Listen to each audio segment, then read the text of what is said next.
ಸಾವಿರ ಬೇಡ, ಖಾಲಿ ಪರ್ಪು ಸಾಕು. ಈಗೊರೇ ಓ ಸಾವಿರ ಪರ್ಪುಗಳೇ, ಅವನು ಸಾವಿರ ಪರ್ಪುಗಳೇ. ಏನು ಭಟ್ರೆ, ನಿಮ್ಮ ದುಗುಡವೇನು?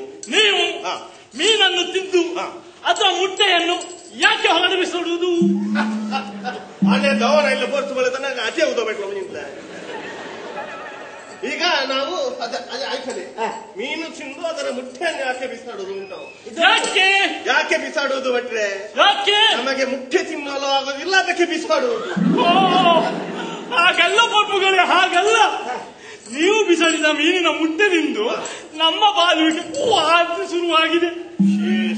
ನಿಮ್ಮ ಮಗ ಯಾಕೆ ಆ ಮೀನಿನ ಮುಟ್ಟೆ ತಿನ್ನಲು ಹೋದ ಭಟ್ರೆ? ಶಾಂತಂ ಪಾಪ ಪರ್ಪುಗಳೇ, ಬಾಲು ನನ್ನ ಮಗನಲ್ಲ. ಮತ್ಯಾರು ಚಿಕ್ಕಪ್ಪನ ಮಗನ? ಅಯ್ಯೋ, ಅದು ನಮ್ಮನೆ ನಾಯಿ ಅಲ್ವಾ?